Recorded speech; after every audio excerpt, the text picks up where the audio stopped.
Good evening, I'm Amna Nawaz. Jeff Bennett is away. On the NewsHour tonight, Secretary of State Marco Rubio gives Hungary's far-right president a re-election boost just days after trying to smooth over relations with other European allies.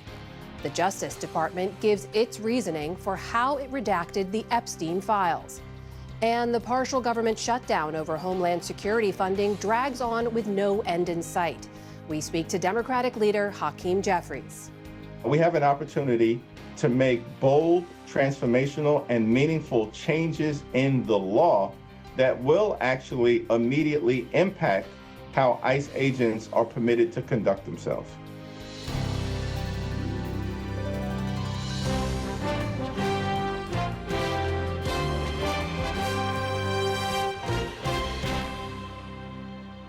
Major funding for the PBS NewsHour has been provided by On an American Cruise Line's journey along the Columbia and Snake Rivers, travelers can retrace the legendary route forged by Lewis and Clark more than 200 years ago. American Cruise Line's fleet of modern riverboats sail through regional landscapes and visit historic landmarks where you can experience local culture, customs, and cuisine.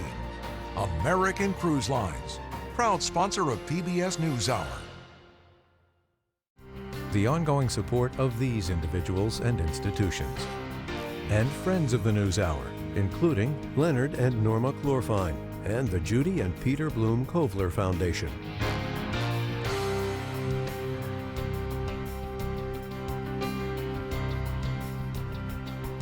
And with the ongoing support of these individuals and institutions.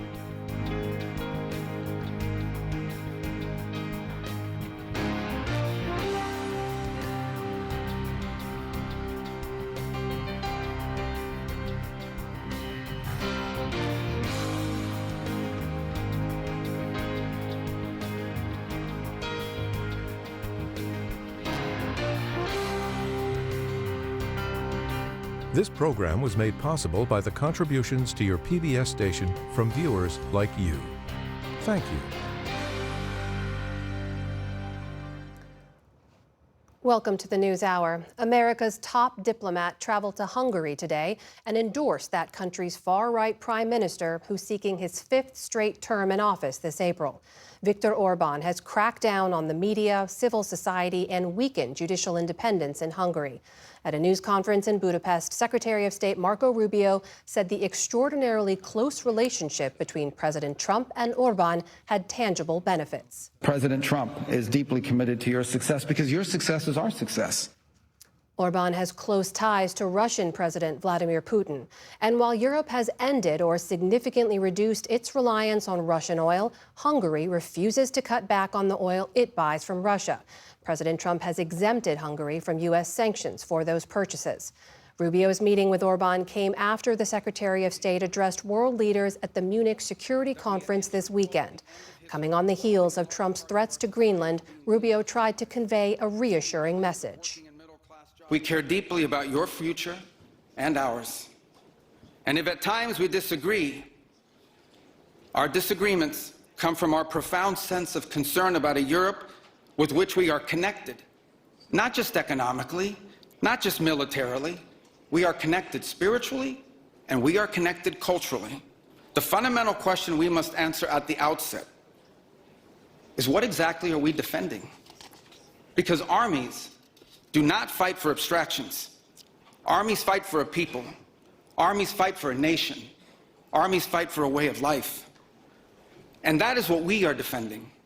A great civilization. Acting together in this way, we will not just help recover a sane foreign policy. It will restore to us a clear sense of ourselves. It will restore a place in the world. And in so doing, it will rebuke and deter the forces of civilizational erasure that today menace both America and Europe alike. After the Secretary's speech, Nick Schifrin, who was in Munich, spoke to two senior European officials to get their reactions, beginning with the Minister of Defense for Belgium, Theo Franken. Defense Minister, thank you very much. Welcome to the NewsHour. You've described this year already as a storm. You've referenced Venezuela. You've referenced, of course, the crisis over Greenland. Secretary Rubio came here to Munich, gave a speech that was described by the chairman of the conference as reassurance to European allies. Where do you think transatlantic relations are right now? I wrote a book about the history of NATO, and we have a marriage of 76 years old, and we're in a crisis. Since 1 year, we're in a marriage crisis. And then you can, I'm married for 20 years, and sometimes you have a fight, and we had some fights the last couple of months, certainly on Greenland, we had a big fight. And I think that you can choose two ways, or you do a divorce, or you try to fix your marriage. And I think that in the main interest of the United States, of American people, and in European states and European people, is to stay together, to stick together, because the storm is coming, is already there, and the threats are increasing. Some European officials I talked to say that Greenland was basically a turning point, or almost a turning point, but that the lesson learned was that Europe united to push back on the United States, and that's why President Trump basically took an off-ramp on Greenland. Is that how you see it? I'm really an Atlantis thinker. I'm somebody who really loves America, American civilization, American people, and I always defend you in my parliament, in my public opinion. But Greenland was the total red line. You cannot offend somebody by taking or by threatening the territorial integrity of a country. That is just a red line. You cannot do it. I mean, it's an ally, such a good and decent ally like Denmark, you just can't do it. So yeah, the pushback was really, really well coordinated, and I hope, I don't know, but I see that the reaction now is like appeasing and saying, okay.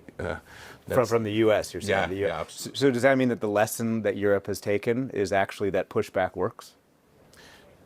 Pushback worked in this specific situation with Greenland, and I think the message has really been clear, and the reaction is also clear. So Mr. Rubio now really opening up and saying, okay, we have our problems, but we have our problems also in the United States. You have your problems in Europe, but let's try to fix them together. And I think that for me it is really a relief, and I think also for a lot of Europeans and a lot of American people that saying, okay. And later, I spoke to Kaja Kallas, Europe's top diplomat, about Secretary of State Marco Rubio's speech here in Munich and the overall relationship between the U.S. and Europe. Kaja Kallas, thanks very much. Welcome back to the NewsHour. Secretary of State Marco Rubio, in his address to the Munich Security Conference, said this of the United States and Europe, quote, "Our destiny will always be intertwined with yours, and we want to do it together with you, our oldest allies and our cherished friends." But his agenda that he laid out, including stopping immigration that has caused what he called European civilizational erasure, and eliminating, quote, "the global welfare state and the climate cult." The chairman of the Munich Security Conference said he was reassured. Are you? The tone was different, that's for sure. From Vice President Vance last year. Yes, and also, I mean, there were some positive messages, exactly. I mean, we want to do this together with you. We have always been together, and we will be also together in the future. So that is the message that we heard. We don't always see eye to eye on issues, and we still think that, if you're worried about migration, you should be also worried about the climate change, because, people will have to leave their homes because they can't live there. So, these are the debates that we definitely don't always agree. But I think in the bigger picture, the security issues, the message to us that we want to work with you, I think it's important. It does seem, though, that some European concerns that already existed of the Trump administration certainly crescendoed after the Greenland crisis. And I noticed that French President Emmanuel Macron used a phrase at the Munich Security Conference. He said, quote, "We will de-risk vis-a-vis all the big powers in order to be much more independent." He did not say de-risk from China, right? That's the phrase he used, clearly implying the United States. Is Europe de-risking from the United States, and what does that look like?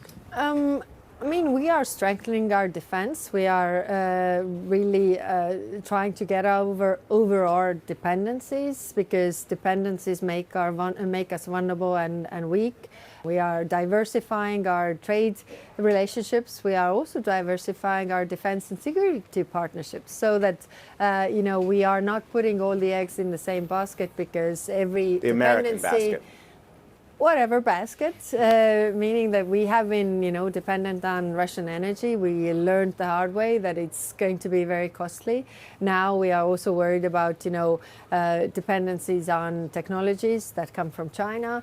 And of course, in terms of security, we have been dependent now also on United States, and we are doing more to be more independent when it comes to security. One of the examples of perhaps Europeans thinking about de-risking from the United States is a conversation about nuclear deterrence. We heard from the Chancellor of Germany, Friedrich Merz, saying openly that he was talking to France about perhaps extending their nuclear deterrence to Europe. I've talked to other foreign ministers who are certainly talking about that. Is that a sign that Europe does not have faith in the U.S. nuclear deterrent? These discussions are out there. I don't think it's good for the overall peace of the world, because these are very dangerous weapons. Not a good idea to even have the discussions, or you're saying not a good idea to extend nuclear weapons? Yes, I think, the discussions are there. It's always good to have discussions. What are the options, really?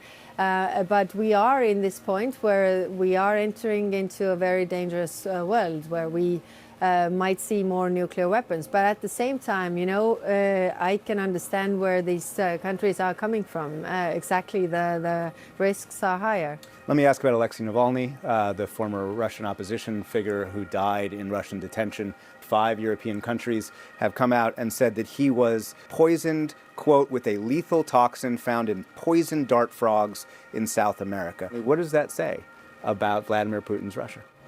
Well, it says what we have always known. I mean, it is literally dictator's handbook. I mean, how you remain in power is that you eliminate all the potential competitors.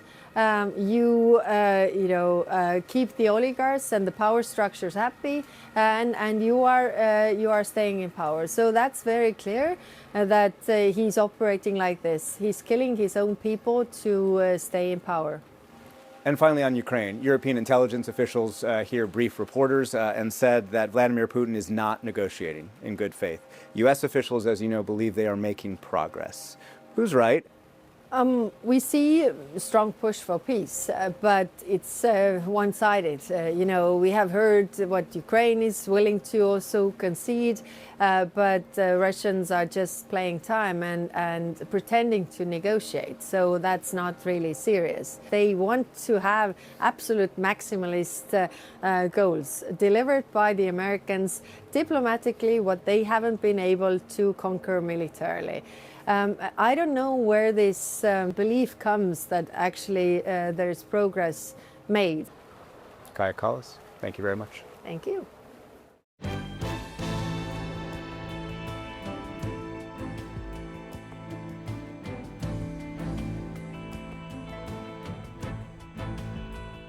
Federal and state law enforcement are still looking for Nancy Guthrie, the mother of Today Show co-host Savannah Guthrie.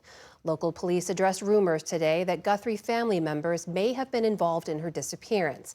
In a statement, Pima County Sheriff said they've been cleared as possible suspects, and that to suggest otherwise is not only wrong, it is cruel. But there is some hope that a found glove may contain DNA from a potential suspect. Stephanie Sy has more. As the search for Nancy Guthrie enters its 3rd week, her daughter Savannah made another heartfelt plea to whoever knows her mom's whereabouts. It is never too late to do the right thing. And we are here.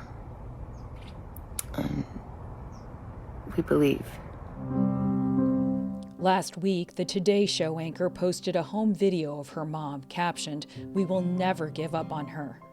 Authorities continued to chase down leads after the 84-year-old was reported missing on February 1st. The FBI said on Sunday that a glove found 2 miles from Nancy Guthrie's house appears to match those worn by the masked person caught on her porch camera. Let's just start with the glove. Is that a major break in its importance in being able to potentially find a suspect? I would say it is. Ray Johnson is a retired FBI special agent who now teaches law at the University of Nevada, Las Vegas. The fact that the glove was within a 2-mile radius of the house and the fact that they were able to extract DNA from that glove, taken as a totality and taken together, that gives me hope. Johnson said national databases could help narrow down a suspect. And if we can link it together with somebody who happened to match the description of the offender or be in the area, or some of the Ring cameras that are constantly being sought after now for suspects, that helps us really get what we need for legal prosecution later and to get an answer as to what happened. It's still not clear what the motive behind Guthrie's apparent kidnapping was. Johnson says certain details of the case make it untraditional. It does not feel to me what a garden variety or a kidnapping for ransom would look like. In my experience, this feels more like a premeditated crime, either a burglary, either a robbery, something different than a true kidnapping, because if you're planning the kidnapping, you're already going to have those ransom channels set up.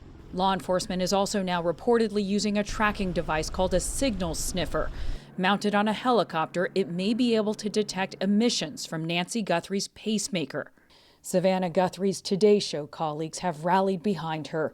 And in a call with the New York Post today, President Trump threatened the kidnapper with the most severe federal consequences if Nancy Guthrie is not returned safely. For the PBS NewsHour, I'm Stephanie Sy. Also today, a major winter storm is piling up snow in the mountains of Northern California and hitting much of the rest of the state with heavy rain and strong winds. In the Sierra Nevada, nearly a foot of snow had fallen by this morning, and forecasters say there is plenty more on the way. Much of California is under winter storm warnings through Wednesday, and in those upper elevations, forecasters expect up to 8 feet of snow. In the meantime, residents in the center of the country are facing a very different problem, with fire warnings due to higher than expected temperatures, gusty winds, and dry conditions. In Georgia, a trial is underway for a man whose teenage son allegedly killed 4 people in a school shooting in 2024. It's the latest instance of officials trying to hold parents accountable for the actions of their children. During opening statements today, prosecutors said Colin Gray knew his son, then 14 years old, had an obsession with school shooters and suffered from deteriorating mental health. This case is about this defendant and his actions in allowing a child that he has custody over access to a firearm and ammunition after being warned that that child was going to harm others. Despite the warning signs, prosecutors say the elder Gray still gifted his son a gun for Christmas.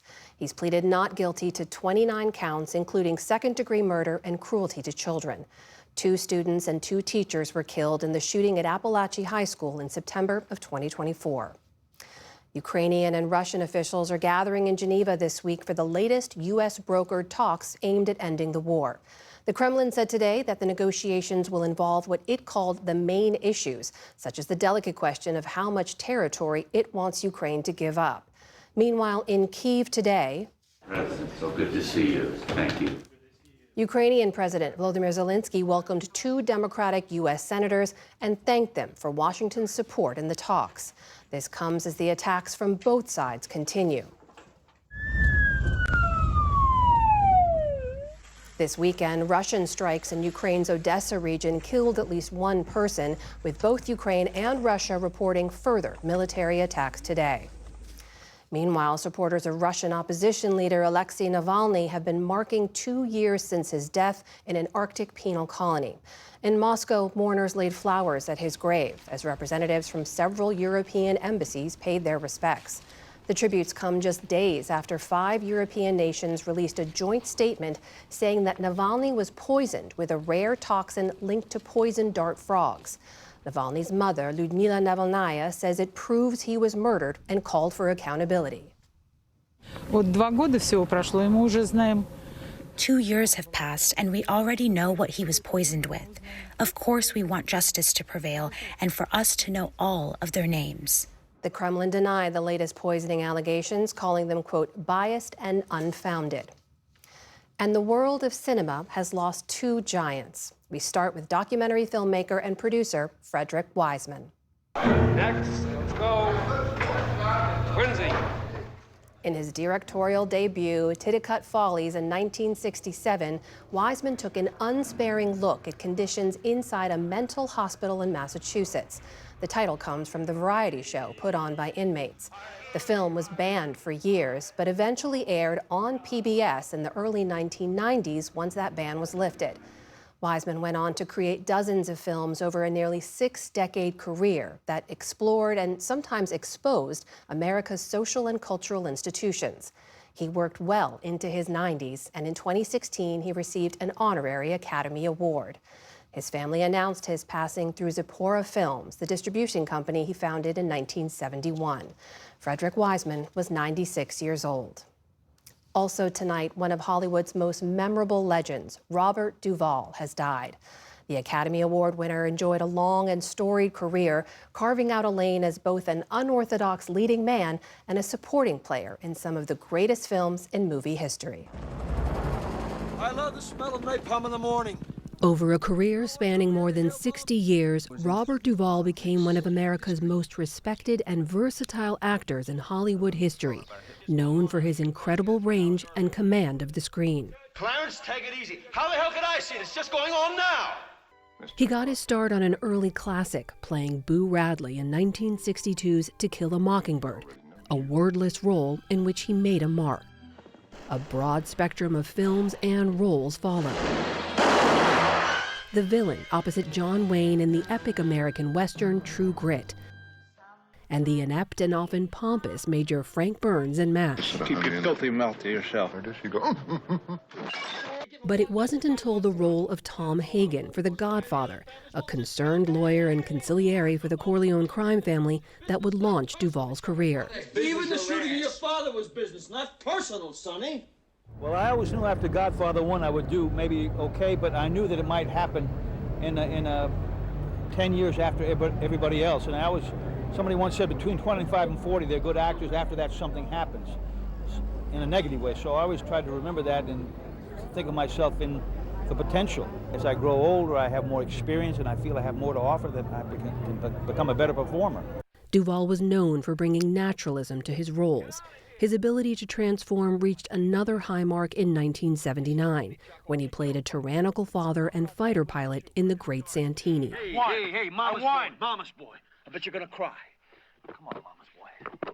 That same year, some of his most memorable work in less than 20 minutes of total screen time, playing Lieutenant Colonel Kilgore in Apocalypse Now. Duvall was nominated for 7 Oscars, winning his only one for his performance as a washed-up country music star in the much quieter Tender Mercies. Then let me rest my head for a while. Duvall also stepped behind the camera, writing and directing, as well as starring in The Apostle as a deeply flawed preacher seeking redemption. The performance would earn him another Academy Award nomination. He was nominated for multiple Emmys as well, including for one of his best roles in the miniseries Lonesome Dove as Ranger Gus McCrae. I'm giving you a reason to go off on another adventure. The show was a huge hit and set a new standard for television series. In all, Duvall had more than 140 film and television acting credits and remained active into his 90s. His family said he died peacefully in his home in Virginia. Robert Duvall was 95 years old. Still to come on the News Hour, Tamara Keith and Amy Walter break down the latest political headlines, the greatest achievements and upsets halfway through the Winter Olympics. And an historian joins our PBS News podcast to ask a simple question about modern politics. What would Abraham Lincoln do? This is the PBS NewsHour from the David M. Rubenstein studio at WETA in Washington, headquarters of PBS News. Well, the fallout continues from the Epstein files. On Saturday, the Justice Department sent a letter to Congress that included a list of names of, quote, politically exposed persons mentioned in the files of convicted sex offender Jeffrey Epstein.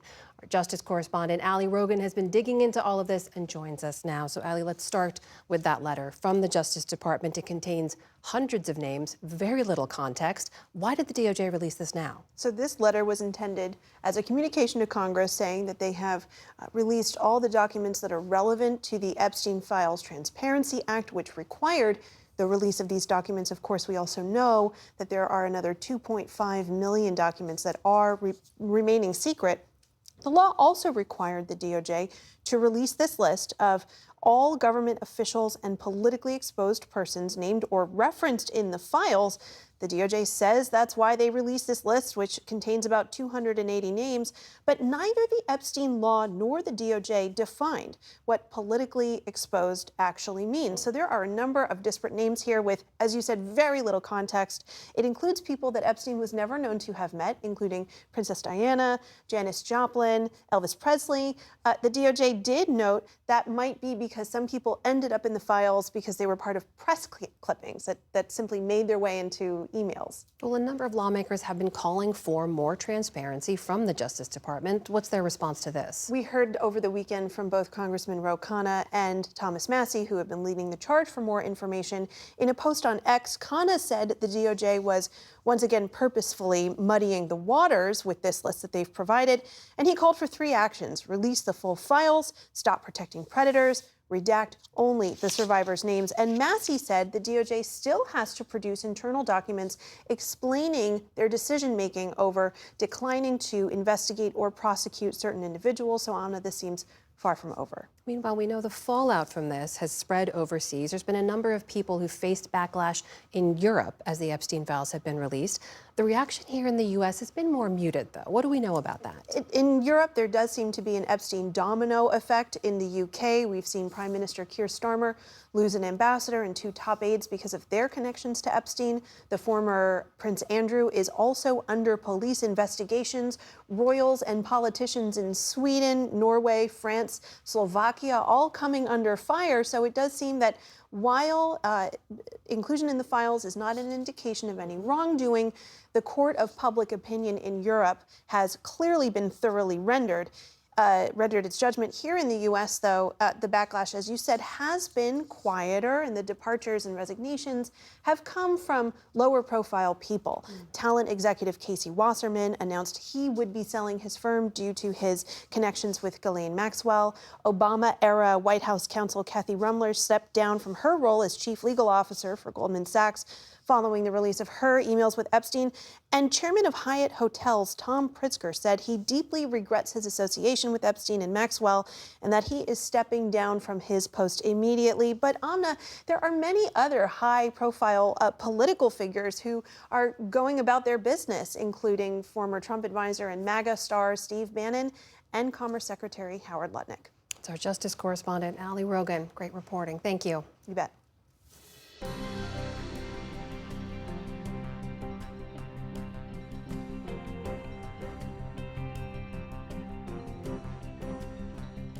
A partial government shutdown is underway. And with Congress out this week and unlikely to return until next week, many employees of agencies under the Department of Homeland Security will continue working without pay for the foreseeable future. Congressman Hakeem Jeffries of New York is the top Democrat in the House, and I spoke with him this afternoon. Leader Jeffries, welcome back to the NewsHour. Thanks for joining us. Thanks to be with you. So without a funding deal now, we're in day 3 of another partial government shutdown. We know Congress is out all week. So does that mean that a shutdown is going to last at least that long? Well, as Democrats, we continue to be ready, willing, and able to sit down with our Republican colleagues anytime, any place, in order to make sure that we can get ICE under control. The American people deserve to have their taxpayer dollars used to make their life more affordable and not to brutalize or kill them, as was tragically the case with Renee Nicole Good and Alex Preddy. And we simply believe, as a value proposition, that immigration enforcement in this country, it should be fair, it should be just, and it should be humane. Donald Trump promised to target violent felons who are here illegally. Instead, ICE has been targeting law-abiding immigrant families and brutalizing American communities. That's unacceptable, and that needs to change. In terms of where talks are to get to some kind of deal, though, we know Democrats put forward a list of demands last week. We saw a senior White House official on Thursday say that Democrats had rejected what they called their latest counter proposal. So for folks who are already out there working without pay right now, what can you tell them about how much closer you are to a deal today based on, compared to last week? It's very unfortunate that Republicans have decided that they would prefer to shut down FEMA, shut down the Coast Guard, and shut down TSA, as opposed to actually getting ICE under control, reining them in, because the American people know they have gone too far, and ensure that ICE and CBP behave like every other law enforcement agency in the country. That's the objective that we are trying to achieve. Now, there are several things, common sense, strong proposals that we've put on the table that to date Republicans have rejected, including a requirement that judicial warrants be obtained before ICE agents can storm the homes of the American people or private property.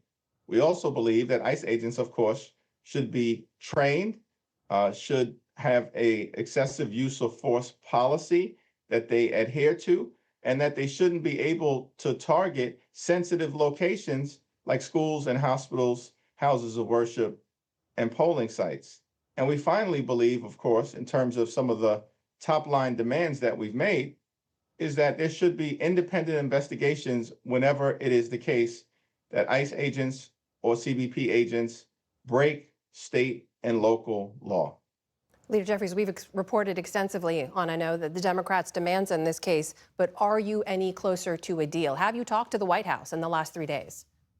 I haven't had direct conversation with the White House. My understanding, Donald Trump was down in Florida on the golf course yesterday, which is exactly what we saw from the president during the 43-day Trump Republican shutdown, a lack of seriousness as it relates to direct engagement between House Democrats and Senate Democrats. And as I've indicated, though there are staff-to-staff conversations, there have not been any principal level discussions to date, either with the White House or with House and Senate Republican leaders.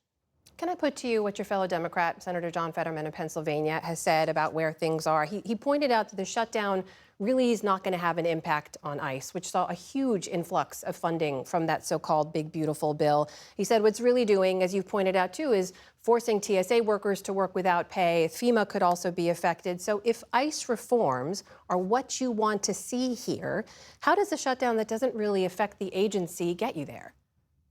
First of all, we have until the end of the month to make sure that TSA agents don't miss a single paycheck, and that is our commitment as Democrats, and we need, of course, Republicans to join us with respect to TSA, along with the Coast Guard and FEMA, the other agencies that are part of the Department of Homeland Security. John Fetterman, of course, he knows that the one big ugly bill, which every single Democrat and every single in the House and the Senate voted against, was an egregious piece of legislation that both ripped away Medicaid from about 14 million Americans, $1 trillion cut to Medicaid, the largest in American history. It stole food from the mouths of hungry children, seniors, and veterans with a $186 billion cut to SNAP, which also happens to be the largest in American history, and then used that money to provide massive tax breaks to the GOP's billionaire donors and to create this $75 billion slush fund for untrained and mass ICE agents to be violently unleashed in American communities. So yes, we do have to address the dynamics related to the one big ugly bill.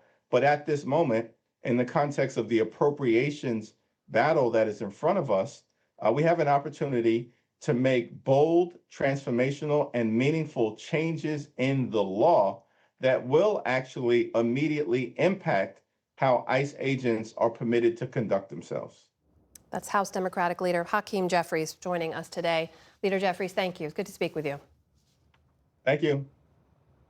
For more analysis of the partial shutdown and other political news on this President's Day, we turn now to our Politics Monday duo. That is Amy Walter of the Cook Political Report with Amy Walter and Tamara Keith of NPR. It's great to see you both. And Tam, I'll start with you. You heard Leader Jeffries there say their demands have been rejected by Republicans, that there's been staff-to-staff communications, no talks between the principals. How do you see this deadlock ending? So I spoke with a senior White House official on Friday, and I just want to read a quote. This person says, ultimately, there will have to be a compromise. Now, that doesn't sound like breaking news, but that's different than the White House position was in the last government shutdown, where they were unwilling to negotiate and said Democrats just have to reopen the government. So I think that the posture is slightly different. There is an awareness that many in the public who may even support the president controlling the border and other things are not happy with the images they are seeing of ICE and CPB and the Americans who were killed in Minneapolis. And so I think that there is a window here for something to happen. But as your interview just points out, like these are not intense negotiations happening right now. Amy, what's your take on this? I mean, the demands Democrats are making here for ICE reforms are different than the healthcare subsidy extensions they wanted in that last government shutdown. Are those seen differently by the public? Yeah, I think for the first time in a long time, Democrats are coming into a conversation about immigration on the front foot rather than the back foot. And it is Republicans who really do have to deal with the fact that the policy, especially on ICE, is very, very unpopular. It's interesting, you'll hear from, in your interview with Congressman Jeffries, Leader Jeffries, over the weekend, we had Senator Schumer, as the leader of Democrats in the Senate, use this term common sense reform, talk a lot about the work they'd like with training officers. When I see polling that's been put out there, one in particular, a Democratic poll that came out the other week, this idea of training ICE better so that there will not be violent, there won't be violence between ICE and those who they are trying to apprehend is really pretty popular. And so I think Democrats are in a much different position today because of that, as well as the fact that when it comes to immigration, the lead person, the person who is always in focus, is President Trump. This is seen as his immigration policy. It's going to be very hard to blame Democrats. Republicans will have a hard time blaming Democrats if things fall apart. Tam, to that point, it is such a signature issue for this president. What would it mean if he were to compromise or authorize compromise for his Senate and House Republicans? President Trump is very good at spinning everything into a win. You saw Tom Homan talk about removing the surge in Minneapolis, and the way he talked about it was like, all right, mission accomplished, moving on. So I think that President Trump is not going to have a hard time necessarily selling this to voters, certainly not to selling it to his base. They are willing to give him a lot of leeway. And some of the things that they're talking about are like body-worn cameras for ICE agents and Border Patrol. And, you had the heads of those agencies in Congress, in testimony, saying, please, we want this, give us this. So I think that there are areas where the White House can credibly spin it as a win if there is a compromise. I want to get both of your takes, meanwhile, on the latest on this release from the Epstein files. Amy, as Ali was reporting earlier, we've not seen the kind of accountability here in the U.S.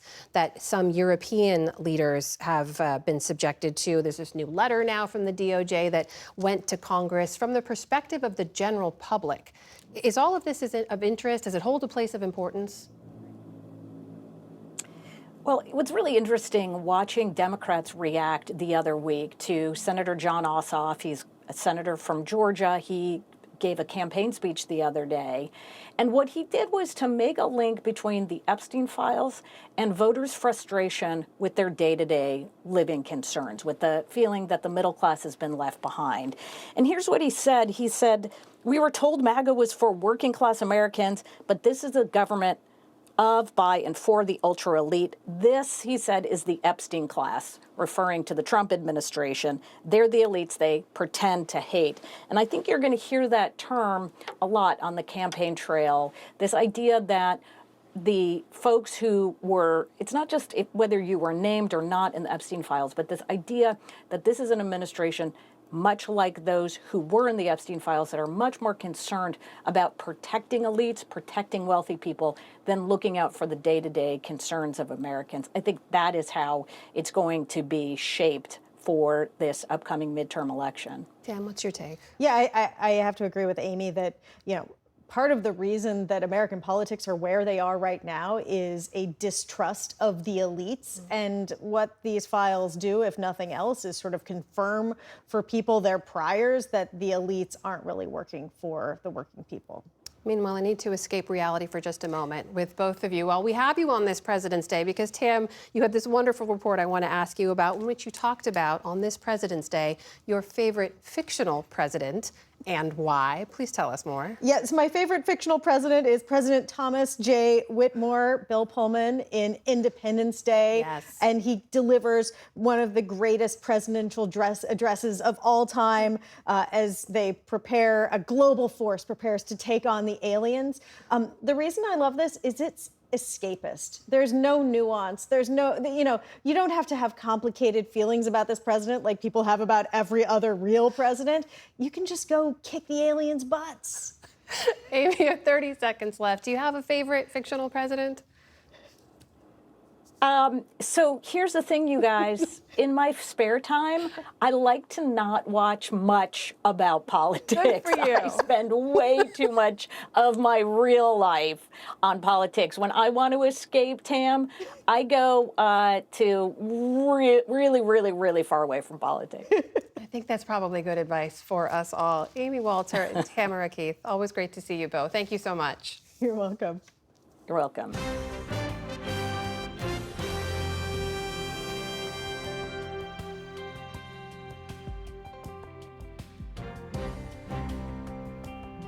All right, let's turn now to the Winter Olympics, and there are some spoilers ahead. In the women's bobsled, Elena Myers-Taylor won the gold, and her American teammate, Kaylee Humphries, took bronze. Myers-Taylor has now won 6 medals in her career, tying with Bonnie Blair as the most decorated U.S. female athlete in Winter Olympics history. Eileen Gu, American-born but competing for China, won silver in what's known as the free ski big air event. She was edged out for the gold by Canada's Megan Oldham.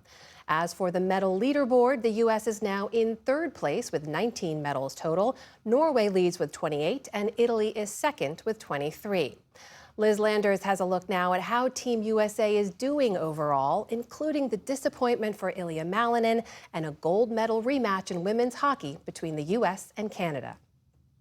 Indeed, Amna, one of the most shocking moments was when American figure skating sensation Ilya Malinin, who's been nicknamed the Quad God and was favored to win gold, stumbled twice during the free skate, leaving him with 8th place. He posted on social media about the, quote, invisible battles that he has been dealing with, which concerned some of his fans. I'm joined now by Christine Brennan, who's been covering the Winter Olympics for USA Today. Christine, thanks so much for joining us. Oh, my pleasure, Liz. Thank you.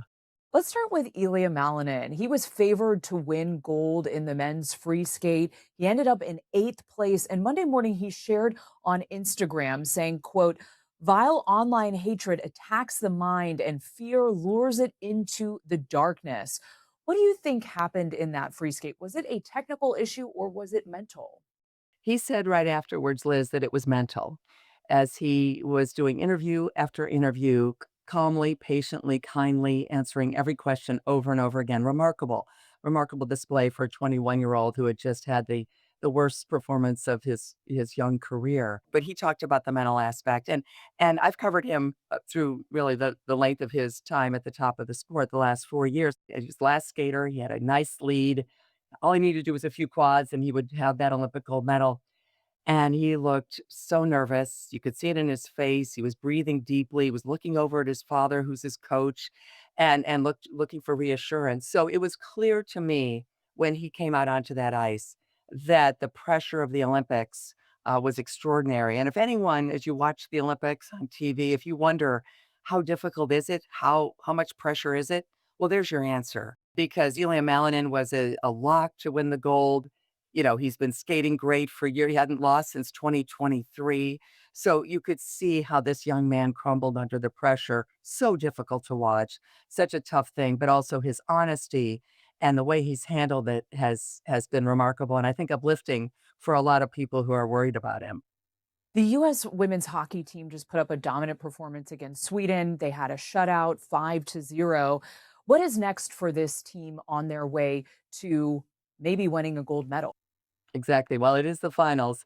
That's where we expected them to be. This really superb U.S. women's hockey team, and that is exactly where they will be now.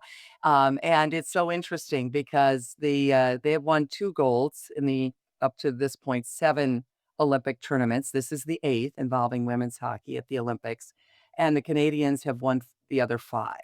So the idea of the U.S. and Canada, it just squaring off and one or the other, probably is going to win it. But the United States a week ago absolutely dominated Canadians in early round action, 5-0. That's the same score the U.S. Beat Sweden today here at the Olympics. So this team has veterans, Hillary Knight, Kendall Coyne, and younger players, and they seem to be a juggernaut. Switching to a different sport, speed skater Jordan Stoltz has been grabbing headlines after he won the 1,000 and 500-meter races, capturing gold in both of those. It was a bit of a wonky start in one of those. How did he set an Olympic record in that race? Because he's better than anybody else, and he's peaking at the exact right moment. We talked about pressure with Ilya Malinin, and Jordan Stoltz and Ilya Malinin were both born in 2004. Jordan Stoltz is about 7 months older than Ilya Malinin. So these are young men facing incredible pressure. Stoltz had an Olympics before, so he has won games under his belt in 2022 in Beijing. And now he has become the first man since Eric Heiden to win both the 500 and the 1,000 in the same Olympic Games. And Eric Heiden, of course, did that with his 5 gold medals in Lake Placid in 1980. Stoltz has 2 more events. If he goes 4 for 4, he will have achieved his great dream. Although that ice is slippery, you never know. But he is right now is truly on a roll, and I think everyone is just enjoying watching one of these superlative performances of these Olympic Games.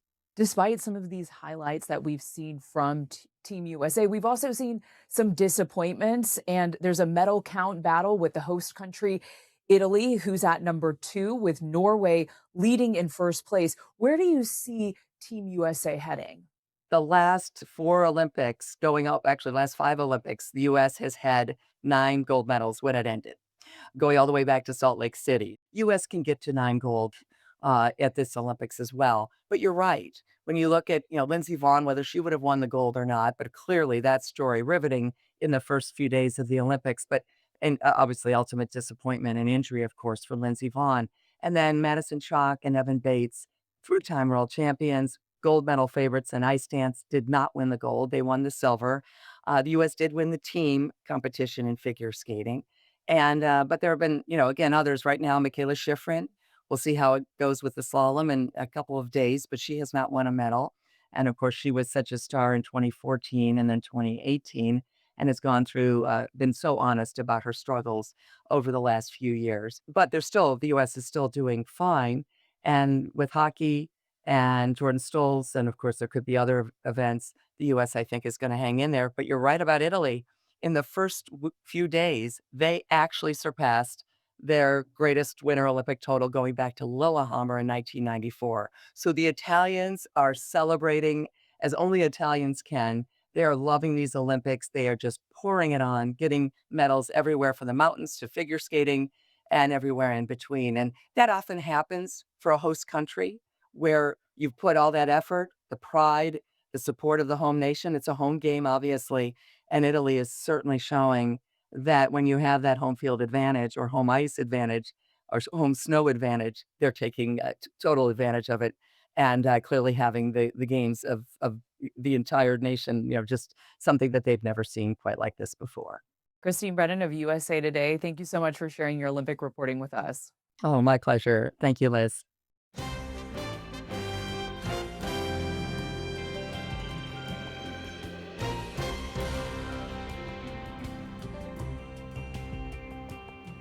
As we mark President's Day, our podcast, Settle In, asks a simple question. What would Abraham Lincoln do? A Substack by historian Matthew Pinsker uses that question as a framework to explore modern politics. He spoke recently with Jeff Bennett about that and his new book, Boss Lincoln, which examines how Lincoln still shapes our country today. If he were watching politics today, what do you think would surprise him most about our political parties, and what do you think wouldn't surprise him at all? I don't know if he would be surprised, but I think he would be depressed that people seem to be losing faith in democracy. After 250 years, after recovering from the trauma of the Civil War, I think he would expect people to have more faith in their creed. That's part of the reason why I think in my Substack I focus on what would Lincoln do. In my classroom, in my public speeches, in the book, in everything I'm doing, I'm trying to remind people, the reason why Lincoln called this the last best hope of earth. I mean, democracy is not the Greek word for perfect, okay? But it might as well be the Greek word for disagreement, and people should not be demoralized by disagreements, even ones that have high stakes, even ones that feel angry. People in America have always been angry, and that doesn't have to mean the end of the republic. And if everyone would just kind of remember that, we would all be in a better place. That's good advice. The idea that's straight from Lincoln. Yeah. Well, that was my next question. I was going to ask this idea of what would Lincoln do. What's the framework you use to determine what, in fact, he would do? Well, when he became president, of course, 7 states seceded from the Union in opposition, in protest against his election as an anti-slavery president. So these are 7 states in the Deep South that have slavery, and they put slavery above country. But there are 15 slave states in the Union in 1861, and Lincoln uses his inaugural to speak to the 8 that are still within the Union. The majority of slave states are still there. And he tells them essentially, he says secession is the essence of anarchy. And then in the next sentence, he basically defines union. He says a majority held in restraint by constitutional checks and limitations is the only true sovereign of a free people. Anything else, you fly to anarchy or despotism. And so what he's telling people is that the union that he's trying to save, it's not the compact of states like the Confederates are saying. And it's not just a platitude for we the people. It's the union between the winners and losers in the election. And he's trying to reassure those 8 slave states that even though he's anti-slavery, he will respect the constitutional limitations that protect their rights as slaveholders.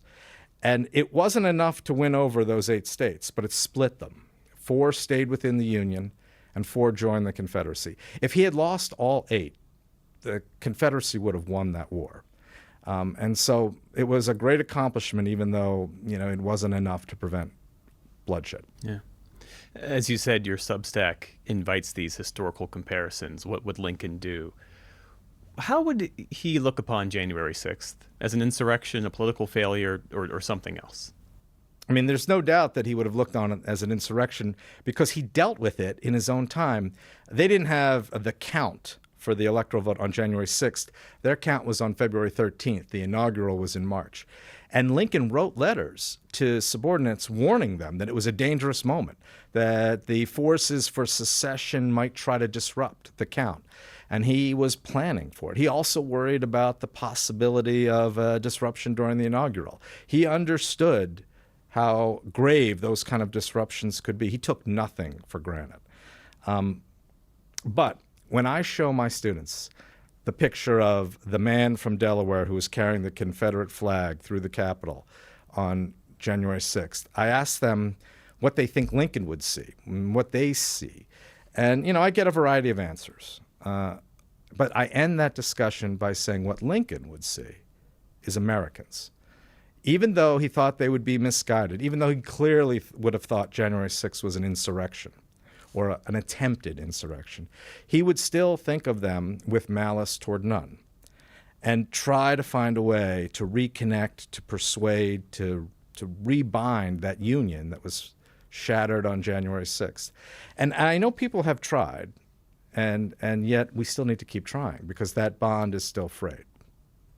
The symbolic weight of that man with the Confederate flag in the Capitol, given that that was the very thing that Lincoln fought against, he tried to guard against. You think he would see that man as an American? I do. Absolutely. Look, he was the one who offered amnesty to the Confederates. Now, the difference between his amnesty and Trump's pardon of the January 6th rioters is that Lincoln made it conditional. This is boss Lincoln at his best. They not only had to pledge future loyalty to the Constitution, they also had to pledge loyalty to all the anti-slavery proclamations and statutes that had been adopted during the war. He understood that he had to leverage his offer of forgiveness for their recognition that slavery was dead. And that's how amnesty proceeded during the Civil War. That's why he was able to say with malice toward none. We can provide charity for all if you acknowledge the wrong-headedness of your views. And that's not easy for people. Kevin Seafried was the name of the man who carried that Confederate flag on January 6th. When he was sentenced, he expressed remorse. He brought with him his son, who was the age of my students on that day. He also expressed remorse. Now that they've been pardoned, I hope they still feel that remorse. But I'm not sure they do, because the pardon that President Trump offered was just a blanket sweeping pardon. He calls them victims. Now, I don't think Lincoln would see them as victims, but he would still see them as Americans. And you can find that full episode of Settle In and more on our PBS News YouTube page or wherever you get your podcasts. And that is the NewsHour for tonight. I'm Amna Nawaz. On behalf of the entire NewsHour team, thank you for joining us. Major funding for the PBS NewsHour has been provided by Friends of the NewsHour, including Robert S. Kaplan and Wendy J. Selden through the Raymond James Charitable Endowment Fund. Art Collins and Sophia Shaw through the Arthur D. Collins Jr. Foundation and George D. Hanby III. The Ford Foundation, working with visionaries on the front lines of social change worldwide.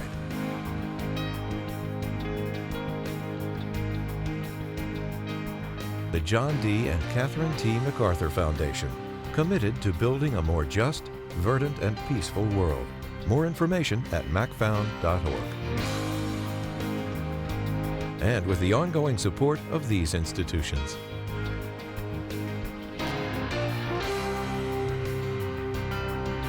This program was made possible by the contributions to your PBS station from viewers like you. Thank you.